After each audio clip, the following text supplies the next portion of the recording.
Hey there, and welcome. Today, we're diving into the incredible story of Alexander Graham Bell and the telephone.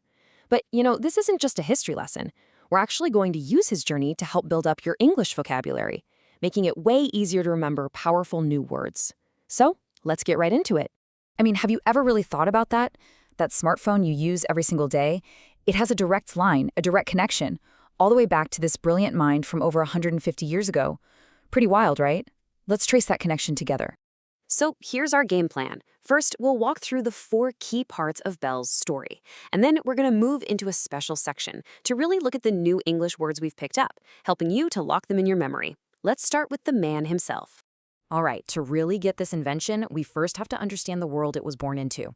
So let's jump in our time machine and head back to the 19th century. This was a time of just massive, almost dizzying change.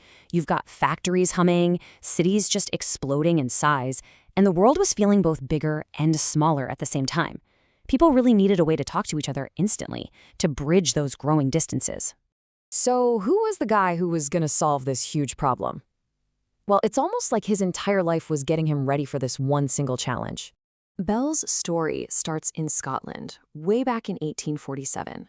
And from the very beginning, his life was just immersed in the world of sound. His dad was an expert on speech, and because his mother had difficulty hearing, he got this really deep personal interest in how sound actually works. This path eventually led him all the way to North America, where he dedicated his life to teaching deaf students. So here's the thing you have to understand. His personal life and his professional work, they all revolved around one single theme: communication. His whole world was about understanding speech, sound, and hearing. This gave him the absolute perfect foundation for what he was about to do. Now, what's so fascinating is that Bell wasn't the only one with this crazy idea. The challenge to send a human voice through a wire, well, that was the big technological race of the day. See, people were already using the telegraph to send messages with dots and dashes, simple electrical clicks. But to capture the complexity and the warmth of a real human voice, that meant turning sound vibrations into an electrical signal and then turning it back into sound on the other end. That was a completely different ballgame. And this was a serious competition. While Bell was working away in his lab, another American inventor, Elisha Gray, was building a device that was remarkably similar. It was a true race against the clock. Both of them were getting closer and closer to the same incredible solution, and nobody knew who would get there first. And this is the moment it all happened. In 1876, Bell did it. After accidentally spilling some battery acid, he called out to his assistant, Thomas Watson, through his new contraption. And for the first time in history, a human voice traveled clearly through an electrical wire. And that one sentence didn't just end a race between two inventors. It kicked off a global revolution in how we all communicate. The impact was just immediate and huge. All of a sudden, businesses could run things across different cities. Families that were separated by hundreds of miles could actually hear each other's voices. The world suddenly felt so much more connected. And the news about this, it spread like wildfire. It's almost impossible to wrap your head around the legacy of that moment. From that one urgent call after a little accident, a technology was born. A technology that grew and evolved and today connects billions of us every single second of every day.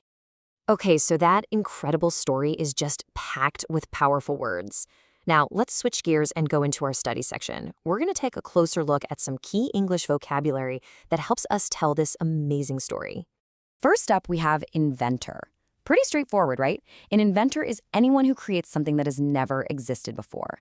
Bell is obviously one of the most famous inventors ever, but really, anyone who brings something new into the world is an inventor.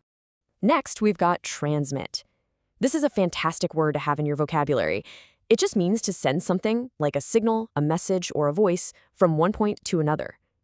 The big challenge for Bell was figuring out how to transmit the human voice. Okay, now let's look at three words that are really similar but have important differences. Speech is the general act of talking.